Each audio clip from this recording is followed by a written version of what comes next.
स्वामिनी भावगौरस्य स्वस्वरूपं प्रपश्यत कटाक्षैर्विठ्ठलेशस्य श्यामतार्चित्रितं वपु स्वस्मिन्नुभयभावेन स्वेषामुभयरूपतां स्पष्टं बोधयितुं गौरश्यामश्री विठ्ठलेश्वरः सौन्दर्यं निजरुद्गतं प्रकटितं स्त्रीगूढभावात्मकं पुंरूपं च पुनस्तदन्तर्गतं प्राविविशत्स्वप्रिये संश्लिष्टावभयोर्बभौ रसमयः कृष्णो हि यत्साक्षिकं रूपं तत्कृतयात्मकं परमभिध्येयं सदा वल्लभम् श्रीवल्लभप्रतिनिधिं तेजोराशिं दयार्णवं गुणातीतं गुणनिधिं श्रीगोपीनाथमाश्रये सायं कुञ्जालयस्थासनमुपविलसत्स्वर्णपात्रं सुधौतं राजद्यज्ञोपवितं परितनुवसनं गौरमं भोजवक्त्रं प्राणानायम्यनासापुटनिहितकरं कर्णराजद्युतं वन्देर्ध्वोन्मीलिताक्षं मृगमतितिलकं विठ्ठलेशं सुकेशम् सर्वोपनिषदो गावो दोग्धा गोपालनन्दन पार्थो वत्स सुधीर्भोक्ता दुग्धं गीतामृतं महत्। आप सभी सत्संगानुरागी वैष्णवन को आज के यह सत्र में बहुत बहुत स्वागत है। आज अपन यहाँ पे तीसरे अध्याय में चल रहे हैं और अपन ने पिछले सप्ताह अपन ने 29वें श्लोक तक को अवगाहन किया तो अपन आज को सत्र आगे बढ़ाएं।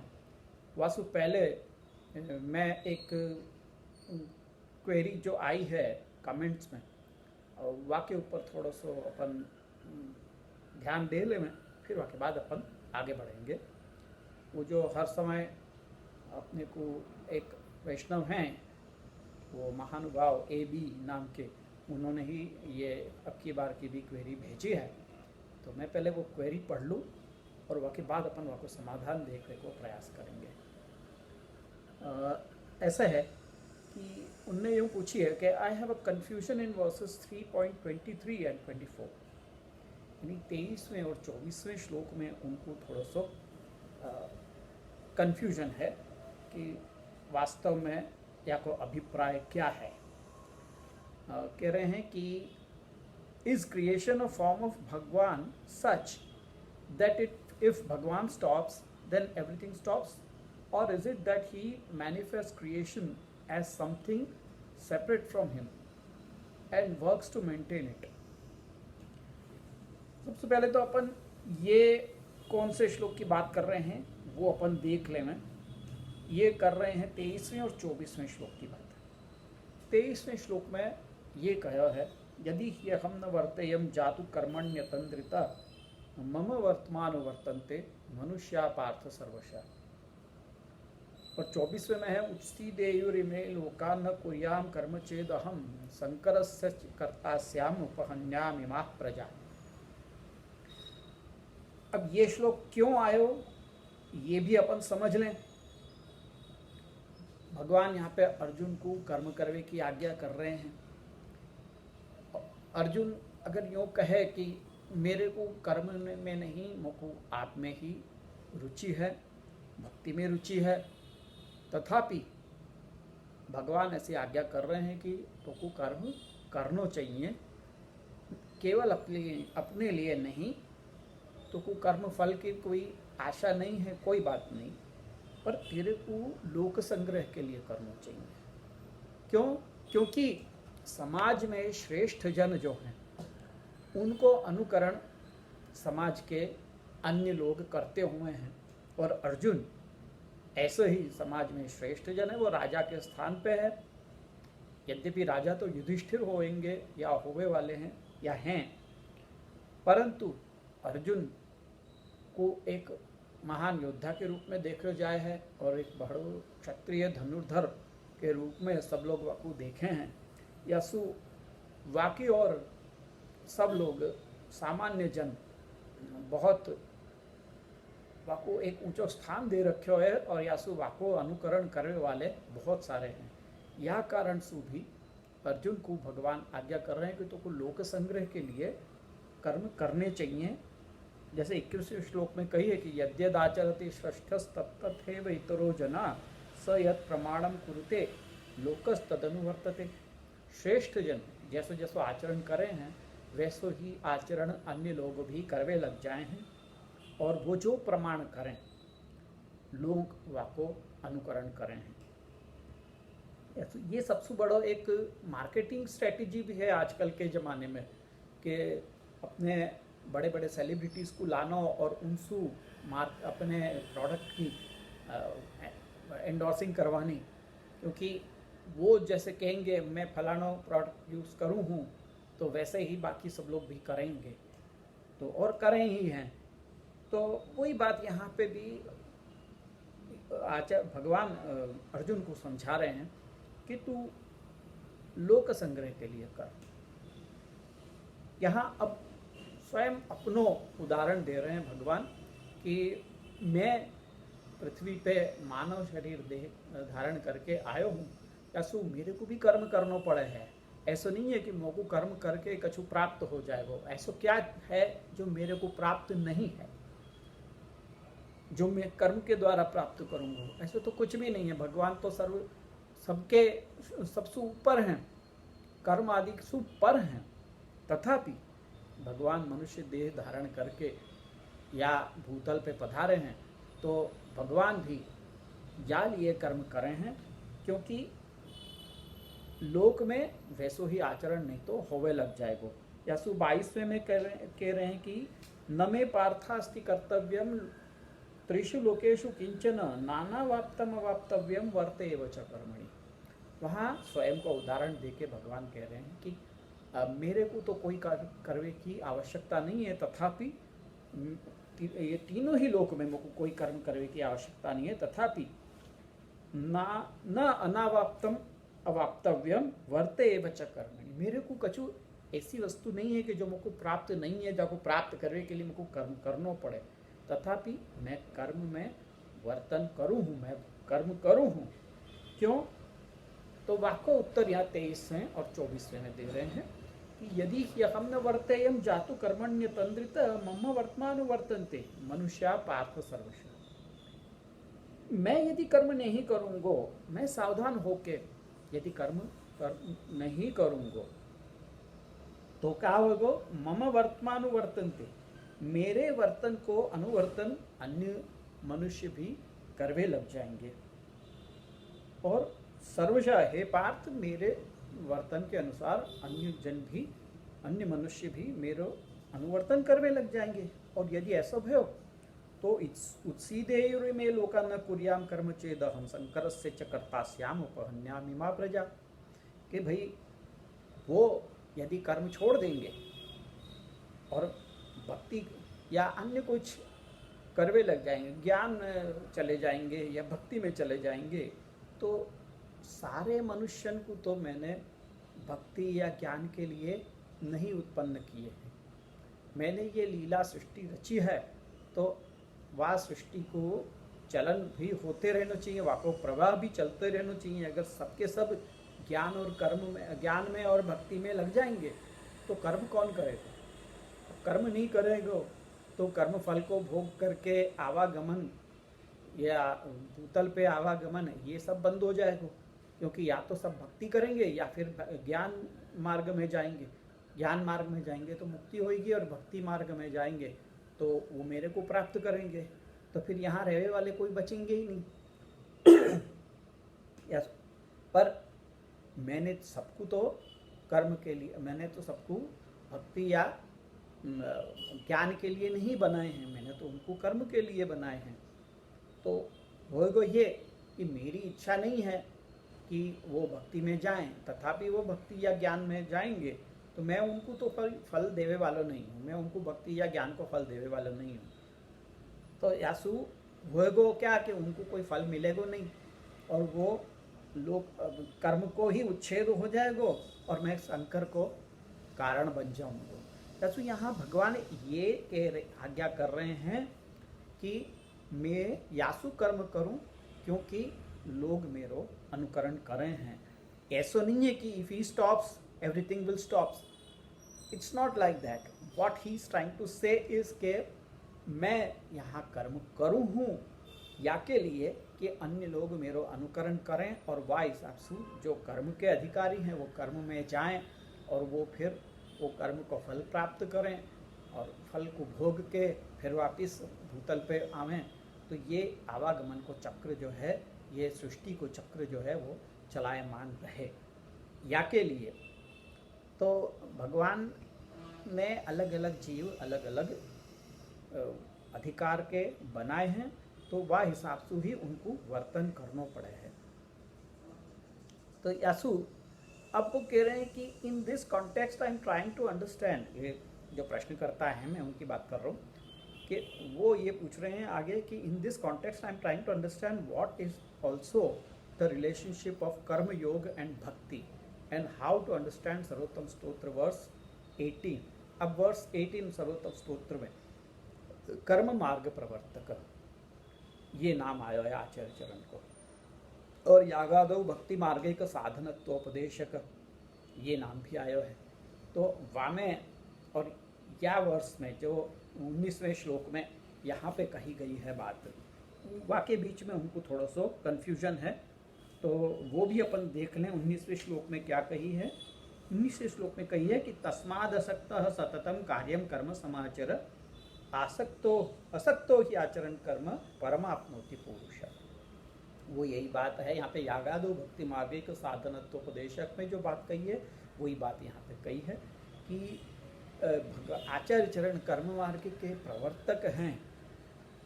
ये जो बात कही गई है वो या लिए कही गई है, और या लिए आचार्य चरण कर्म मार्ग को प्रवर्तन कर रहे हैं कि वही बात आ जाए कि यद्यद आचरति श्रेष्ठ तत्तरो जना।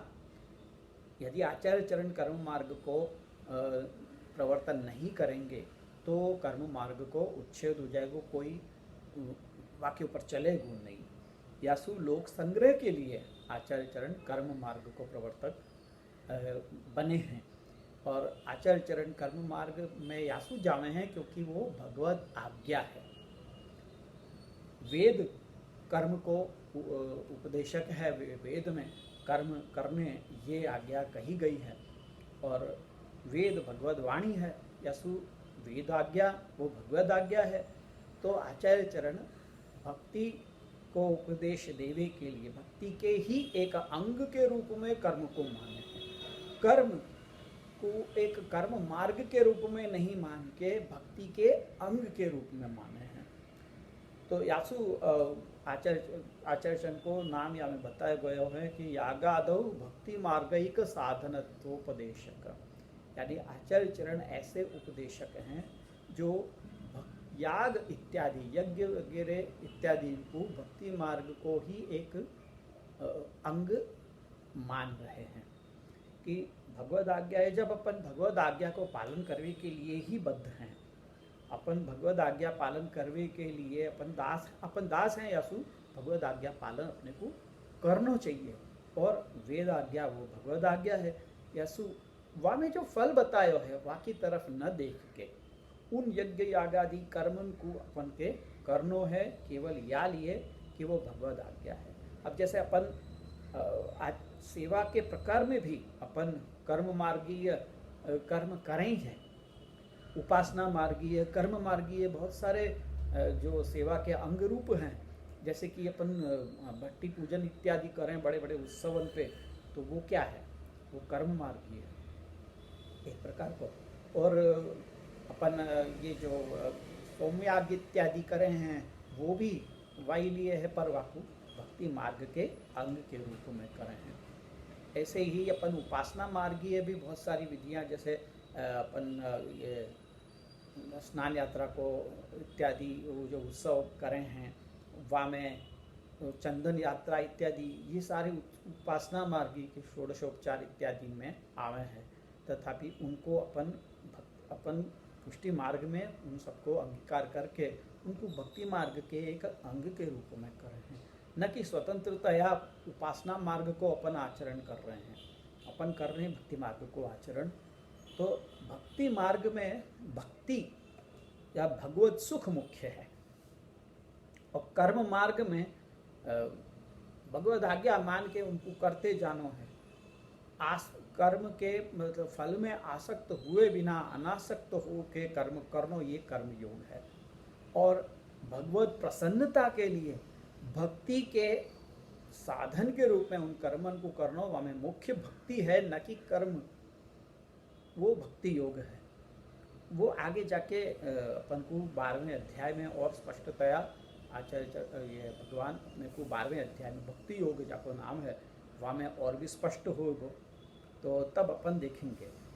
तो यहाँ पे वही बात 19वें श्लोक की जो अपन ने देखी कि असक्त होके यानी कि अनासक्त होके फल में आसक्त हुए बिना किए गए कर्म वो परम को प्राप्त करें हैं, यानी उन कर्मन के द्वारा जीव जो है वो परम को प्राप्त करे हैं। अपने अपने जो अधिकारी है वहाँ को जो उत्तम फल है वहाँ को वो प्राप्त करे है। और कर्मयोग और सेवा के बीच में क्या डिफरेंस है, ये भी इनको एक प्रश्न है। तो कर्मयोग ही यूँ कह लो कि सेवा है। सेवा जैसे मैंने बताया कि सेवा काय को कहेंगे, सेवा वाकू कहेंगे जहाँ में अपन जिनकी सेवा कर रहे हैं उनको संतोष होए ऐसी क्रिया। ये सेवा को डेफिनेशन है कि सेव्य संतोष जनिका क्रिया सा सेवा। तो सेव्य को, अपने सेव्य को, अपन कौन की सेवा कर रहे हैं? अपन पूर्ण पुरुषोत्तम श्री कृष्ण की सेवा कर रहे हैं। तो पूर्ण पुरुषोत्तम की सेवा ऐसे प्रकार से ऐसी क्रियाएं करके करें अपन कि जिनसु भगवान को सेव्य को अपने उनको संतोष होवे। अपने को संतोष होए वो क्रिया करना सेवा नहीं है। सेवा वो है कि सेव्य को संतोष हो, या सुसेव्य संतोष जनिका या क्रिया सा सेवा। तो कर्मयोग और सेवा में क्या अंतर है, ये अपन या प्रकार से समझ सकें कि कर्मयोग वो असक्त हो के मतलब अनासक्त रह के कर्म के फल में आसक्त हुए बिना कर्म करनो, ये कर्मयोग है। और सेवा यानी सारे कर्म अपन जो भी लौकिक वैदिक जो कुछ भी कर रहे हैं वो भगवत सुखार्थ भगवत आज्ञा मान के करवे लग जाए अपन, और भगवत सुखार्थ करवे लग जाए तो वो सारी क्रिया भी सब सेवा बन जाए। वहाँ में मुख्य ये है कि भगवान को संतोष हो रहे है कि नहीं, वो देख के अपन जब करें कोई भी कार्य तो वो सारी क्रियाएं सेवा हो जाए, चाहे वो लौकिक ही क्यों न हो, वैदिक ही क्यों न हो। वो सारी क्रियाएं भगवान के जब संतोष के लिए की जा रही हैं तो वो सेवा बन जाए है। तो यह प्रकार से मेरे ख्याल से अपन ने मुँह जो बन पड़ो मैंने वह प्रकार से इनको समाधान करने को प्रयास कियो। और अब अपन या अध्याय के अंदर आगे बढ़ें। तो 29वें श्लोक में अपन देख चुके हैं कि जीव जो है वो अज्ञान के कारण ऐसे करे हैं और उनको शिक्षा देनी चाहिए ज्ञानी जनन को। तो वो ना करके अगर ज्ञानी जन भी उनके जैसे ही कर्म करवे लग जाएंगे तो फिर कैसे होगा। उनको और बल्कि समझाना चाहिए कि कर्म तुम फल के लिए मत करो।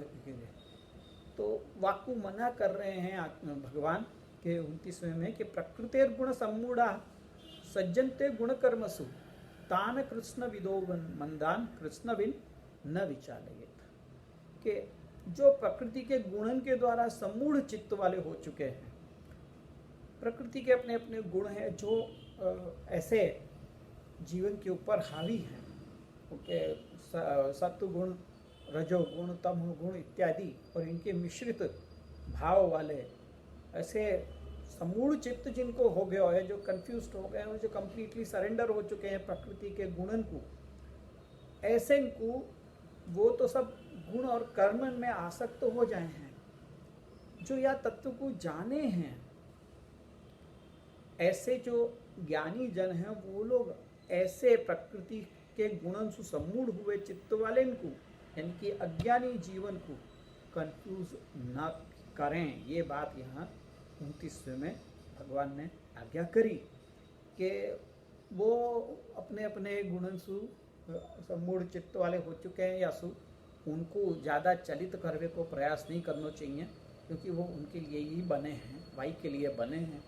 या सु अधिकार नहीं है तो उल्टो उनके संग में सुज्ञान वाले भी अन्यथा भाव को प्राप्त हो सके। तुम अगर उनको बदलवे जाओगे वो तो बदलेंगे नहीं, पर तुम अपना स्वभाव तुम्हारा बदल सके है या सु ऐसो रिस्क लेनो ही नहीं और उनको काम करवे भी। तो अब शंका ये हो सके है कि उनको कर्म करने के लिए प्रेरित करवे में स्वयं को जो कर्म करवे में समय गंवाना पड़े, आपको अपराध नहीं लगे है क्या? अब आप कह रहे हो कि जो कर्म के लिए अधिकारी हैं उनको कर्म के लिए प्रेरित करने के लिए आपको श्रेष्ठ लोगन को, श्रेष्ठ जनन को स्वयं भी लोक संग्रह के लिए कर्म करने चाहिए। तो अगर ऐसे करवे लग जाएंगे अपन तो अपन वाई में समय अपनो ज़्यादा चलो जाएगा, भगवत सेवा में अपने को कम मिलेगा समय। तो ऐसे में क्या अपराध नहीं होगा? अपन समय गंवा रहे हैं अपनों। तो भगवान आपको निराकरण करने के लिए अगले श्लोक में आज्ञा कर रहे हैं कि मयि सर्वाणि कर्माणि संन्यस्याध्यात्म चेतसा निराशीर निर्ममो भूत्वा युध्यस्व विगतज्वर। भगवान आज्ञा कर रहे हैं कि मेरे में सब कर्मन को न्यास करते हुए, न्यास को अर्थ है त्याग, तो कह रहे हैं कि मेरे में सब कर्मन को न्यास करते भय अध्यात्म चित्त द्वारा आशा रहित और ममता रहित होके तू या ज्वर से उबर के युद्ध कर। यहाँ पे भगवान या को जो अर्जुन की परिस्थिति है, जो अभी वो अपने गुरुजन, अपने बंधुजन इत्यादि को देख के वो जो विचलित हो चुका है, तो वाकु भगवान ज्वर की संज्ञा दे रहे हैं कि ये एक तरह को बुखार है। तेरा बुखार काहे को कहें? बुखार सदा नहीं रह रहे है, बुखार थोड़े समय के लिए हो गए है, थोड़े समय के लिए बुखार परेशान करे और उसके बाद फिर वो बाकी दवा इत्यादि की जाए तो वो निकल जाए। तो एक परमानेंट स्थिति नहीं हो गया है बुखार, एक टेम्परेरी स्टेज है। तो यहाँ भगवान भी वकू यही कह रहे हैं कि मेरे लिए तू सारे आधिदैविक भाव सु सब कर्मन के फल को त्याग करते हुए आध्यात्म भाव सु, मेरी आध्यात्म भाव यानी क्या कि मेरी आज्ञा को के रूप में सब कर्मन को तू कर। जब कर्म मेरी आज्ञा मान के किए जाए हैं तब काल व्यर्थ नहीं जाए है। ये जो डर है ना कि कर्म कर रहे में अपना समय व्यर्थ चलो जाएगा, भक्ति कब करेंगे? यदि कर्म ही करते रहे तो लोक संग्रह के लिए करते रहे तो भक्ति कब करेंगे? तो ये डर है ना, तो वाकई लिए भगवान ऐसी आज्ञा कर रहे हैं कि जब कर्म मेरी आज्ञा मान के किए जाए है तब काल व्यर्थ नहीं हो रहा है। वहाँ पे कोई क्वेश्चन ही नहीं है कि तुम्हारा टाइम वेस्ट हो रहा है, बल्कि भगवान की आज्ञा मांग के तुम जब कर्म कर रहे हो तो वो कर्म भी सेवा ही बन जाए है। जैसे मैंने भी पूर्व में कही, श्लोक में दिए गए सर्वाणि पद मयि सर्वाणि कर्माणि, तो सर्वाणि शब्द से ये बता रहे हैं कि लौकिक कर्मन को भी वही प्रकार करना है।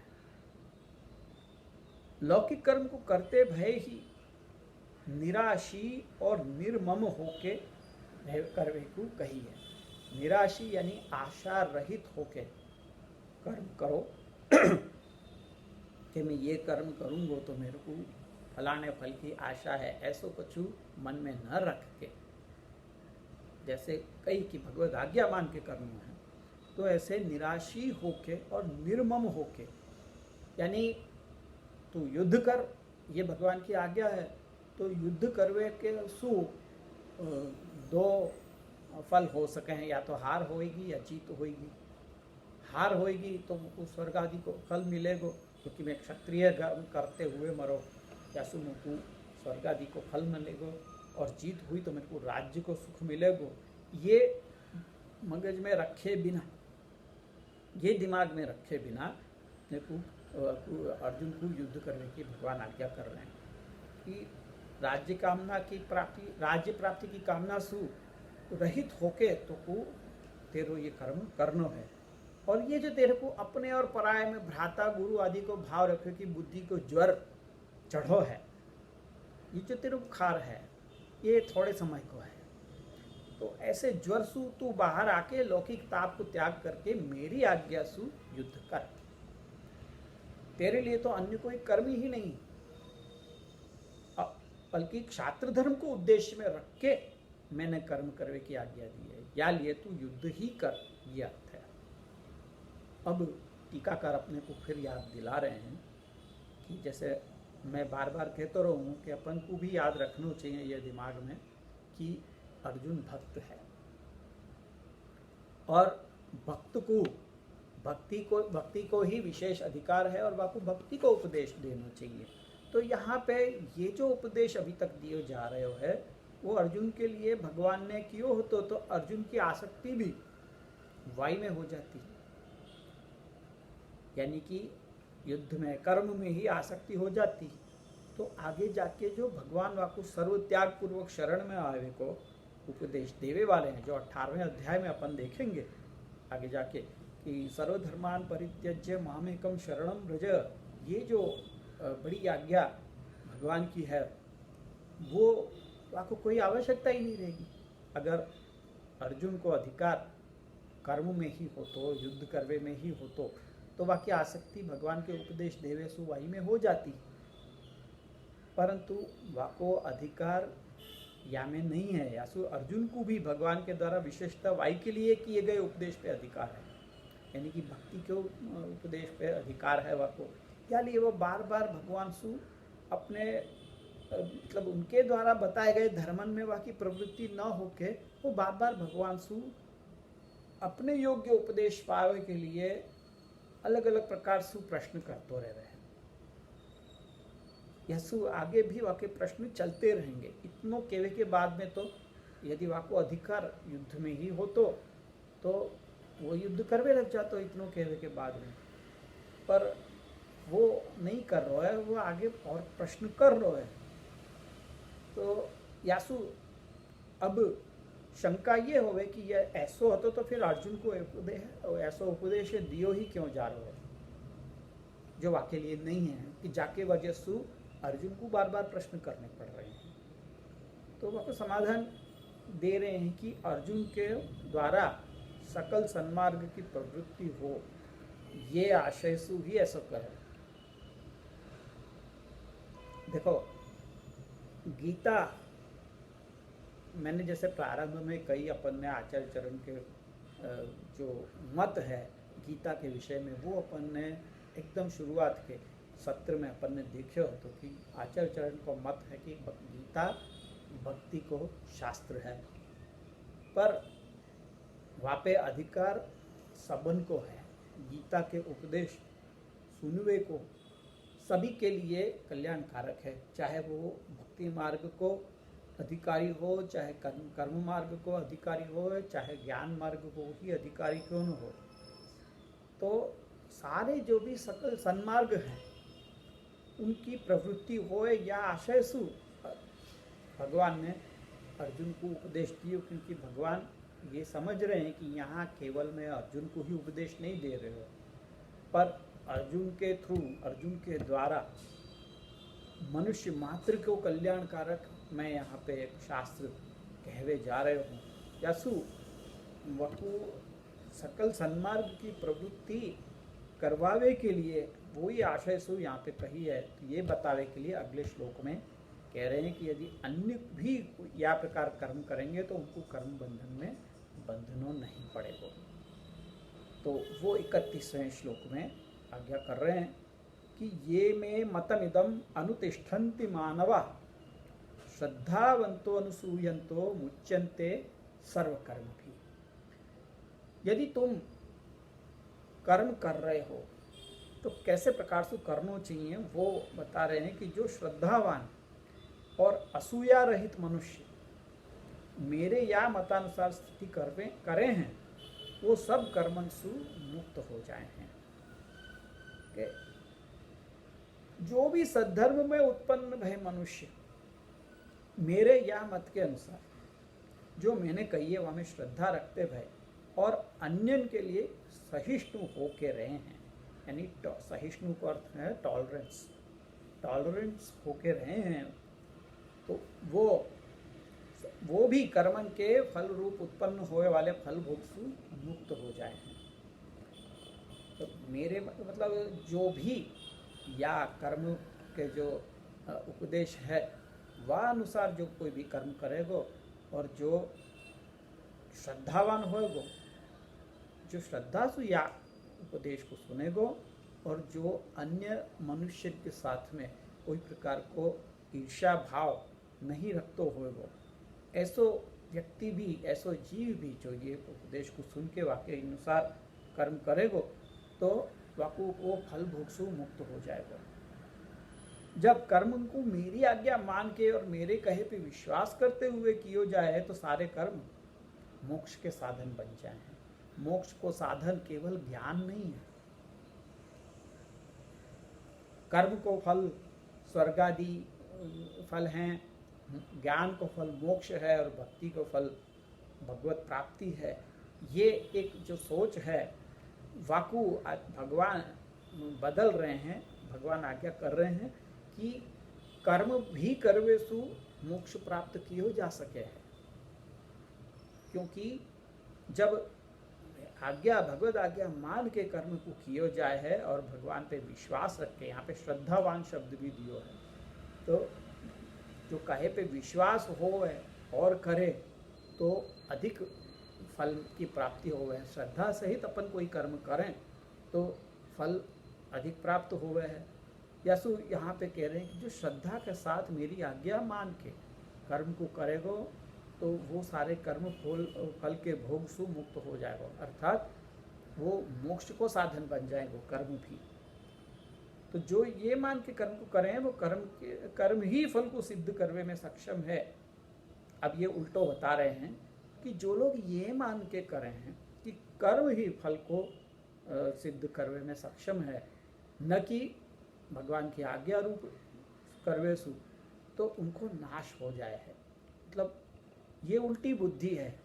ये सोचनो कि कर्म करवे सु फल मिलेगा, ऐसा नहीं है।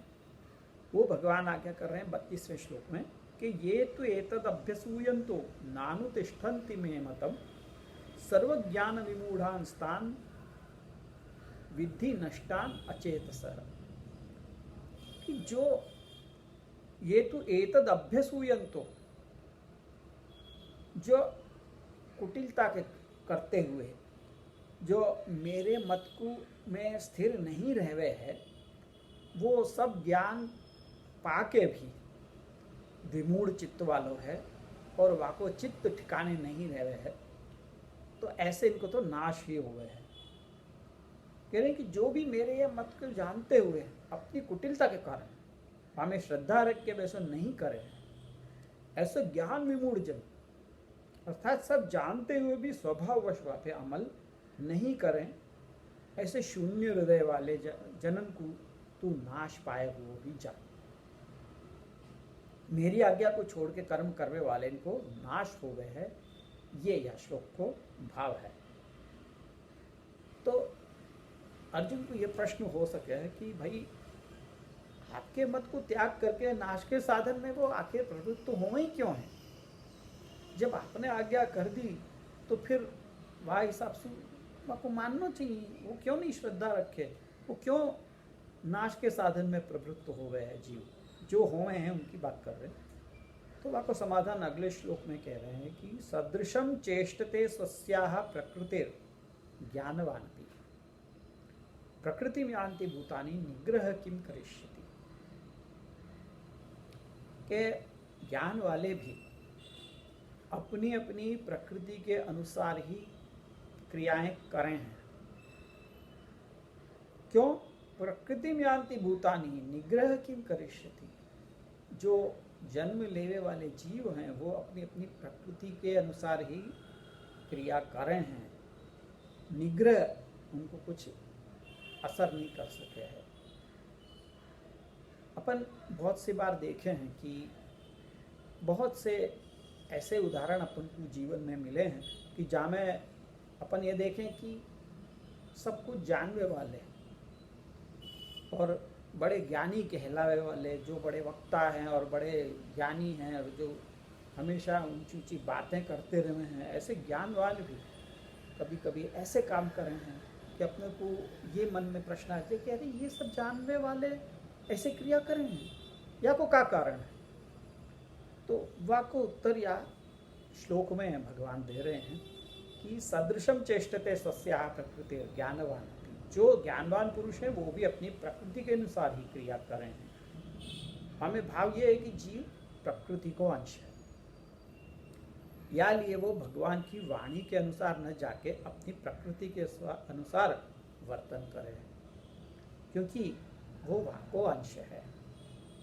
आप कहोगे कि भगवद अंश है, प्रकृति को अंश आप क्यों कह रहे हैं।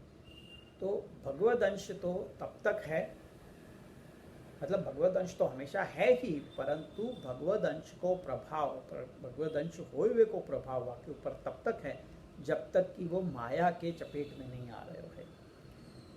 जैसे मैं अपन आचार्य चरण के मतानुसार और अपन देखे हैं कि अग्नि में सू जैसे विस्फुलिंग यानी कि तिनका छूटे हैं। अपन आप कोई बॉन फायर वगैरह करो तो वहाँ में आप देखोगे कि छोटे छोटे अग्नि के तिनका, जब गुजराती में तणखला के में, वो ऐसे उड़ के बाहर गिरे हैं अग्नि में से।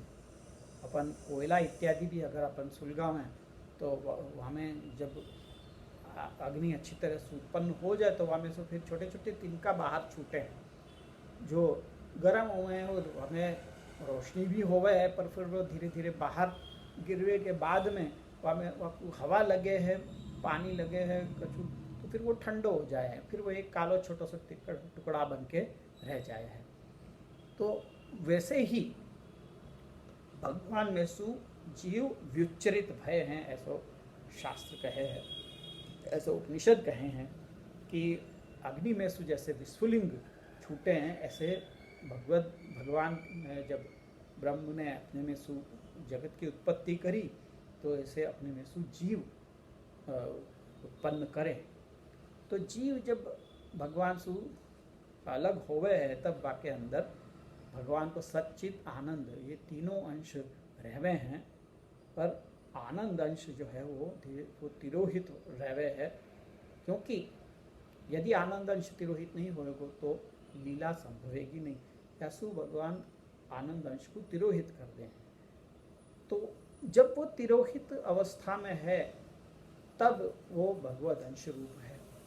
पर जब वाके ऊपर माया को प्रभाव हो गया है, क्योंकि अब प्रपंच में भेजनो है वह जीव को, तो आपको माया को संबंध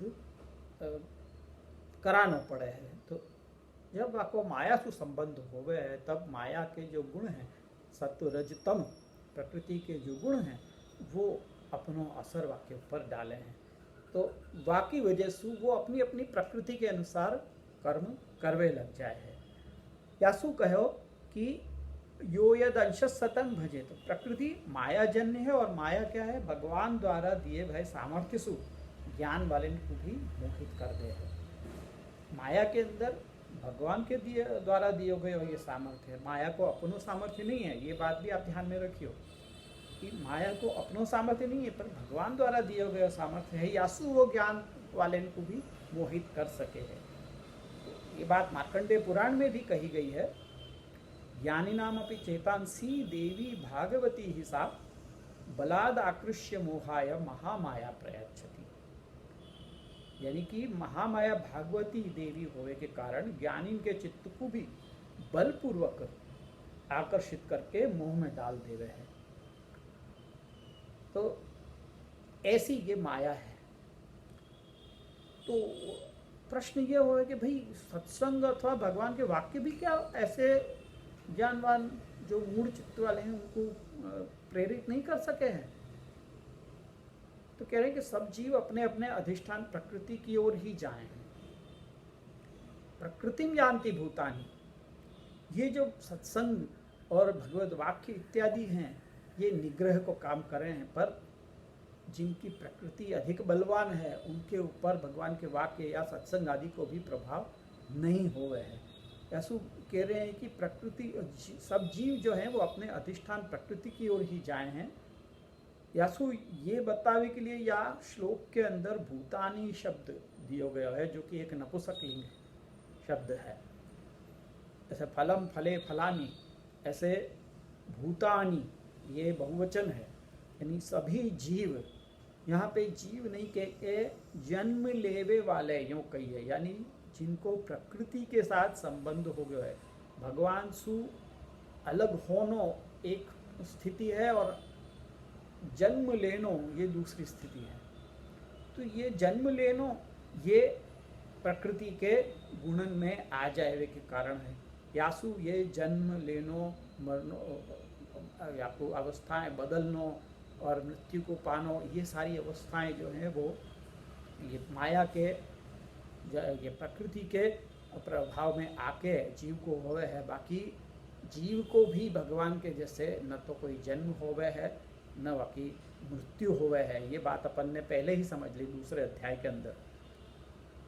तो जीव जो है वो जब प्रकृति इतनी बलवती है कि वो ज्ञान वाले को भी अपनी ओर आकृष्ट कर ले हुए है और वाई को जोर अधिक चले है, ये बतावे के लिए ही या श्लोक में भूतानी ये जो नपुंसक लिंग है वहाँ को प्रयोग भयो है। तो अब ये प्रश्न हो गए कि यदि प्रकृति को भगवान के द्वारा मिले सामर्थ्य सत्संग आदि को भी निग्रह को भी आपके आगे जब फेल होवे लगे, अकिंचित कर होवे लगे, तो फिर पुरुष अंश जो जीव है वह को फल सिद्धि कैसे होगी? जीव तो मूलतः तो पुरुष अंश है, यानी कि जीव को अंश है, भगवान को अंश है। तो वह की फल सिद्धि कैसे होगी अगर प्रकृति इतनी बलवान रहेगी? तो जबकि आगे सत्संग आदि निग्रह भी जब काम नहीं कर पाएंगे तो फल सिद्धि कैसे होगी? ये तो बहुत बड़ी समस्या हो गई। तो वह को भी उत्तर 34वें श्लोक में दे रहे हैं कि इंद्रियस्य इंद्रियस्यार्थे राग द्वेषौ व्यवस्थितौ तयोर न वशमागच्छेत् तौ ह्यस्य परिपन्थिनौ। इंद्रिय को इंद्रिय के विषय के साथ राग द्वेष व्यवस्थित है, जीव इनके वश में नहीं आना चाहिए, क्योंकि ये वह जीव के मार्ग में बाधक हैं। क्या बाधक हैं? राग और द्वेष। तो इंद्रियन को इंद्रियन के विषय के साथ में, यानी कि इंद्रियन के विषय, इंद्रिय के भोग के जो विषय हैं, जो भी जैसे नेत्र के विषय अच्छी दृष्टि, कान को विषय का अच्छा कछु श्रवण करनो सुननो, जीभ को विषय है सुंदर रस युक्त भोजन इत्यादि, त्वचा को विषय है सुंदर मुलायम स्पर्श इत्यादि। तो ये सब जो इंद्रियन के विषयन के साथ में इंद्रिय को कैसा संबंध है? लव हेट को रिलेशन है, यानी जो वाक्य इंद्रियन के अनुकूल है, जो अच्छो लगे ऐसा है वाक्य संग में वाकु राग होवे है, यानी कि प्रेम होवे है। वाकु संग में इंद्रियन की आसक्ति हो, इंद्रियां अच्छे अच्छे अपने अपने विषय को जो सुख देवे उनको ऐसे विषय की हमेशा लालसा करती रहे। और जो चीज़ जो पदार्थ इंद्रियन को अरुचिकर लगे, जो पसंद नहीं आवे, जो वह सुख नहीं देवे, वाके प्रति इंद्रियन को द्वेष रहे है। तो ये राग और द्वेष जो है वो व्यवस्थित है, वो तो मतलब अच्छी तरह से एस्टैब्लिश्ड है।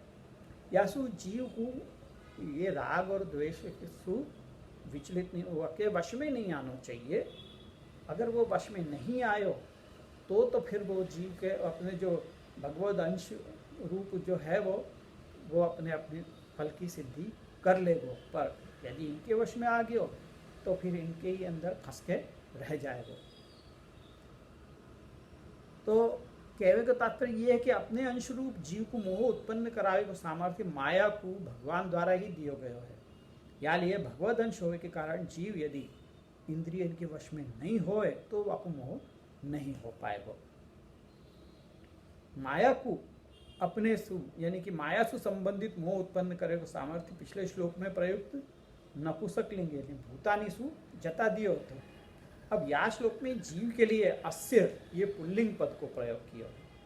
तो ये सूचित कर रहे हैं कि यदि जीव इंद्रियन के वश में नहीं होगा तो मुक्त हो सके है।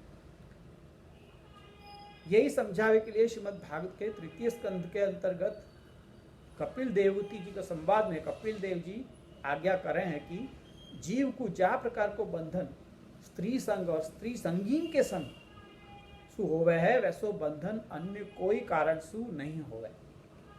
बस इंद्रियन के वशीभूत होवे सु बचे तो वो तो भगवान को अंश है ही नेचुरली, तो वो वाक्य ऊपर माया को प्रभाव नहीं होगा यदि वो इंद्रियन के वशीभूत नहीं होगा तो ये बात यहाँ 34वें श्लोक में कही। और मेरे विचार से आज अपन यहाँ पे विराम लेवें क्योंकि काफ़ी समय हो गया है और इतनों अपन ध्यान से समझ के फिर वाकू आगे अपन बढ़े क्योंकि आगे आ रहा है कि ये जो आपके द्वारा बताए गए धर्म है वो सब प्रकार से कठिन है, मतलब इंद्रियन के वश में नहीं होवे देनो अपने को, ये तो सब बहुत कठिन बात है। तो वाकी सिद्धि कैसे होएगी ये शंका होएगी तो वाको उत्तर फिर अपने को अगले श्लोक मिलेगा, तो वो अपन अगले सप्ताह देखेंगे। आज अपन यहीं पे रख के और अपन आश्रय को पद करें। दृढ़ चरणन केरो भरोसो, दृढ़ चरणन केरो श्री वल्लभ नख चंद्र छटा बिन सब जुग माझ अंधेरो भरोसो। साधन और नहीं या कलि में जासु होए निवेरो। सूर कहा कहे द्विविध आदरो, बिना मूल को चेरो भरोसो। दृढ़ चरणन केरो। अब अपन अगले सप्ताह पुनः मिलेंगे, तब तक के लिए विजय श्री मिथिलेश प्रभु।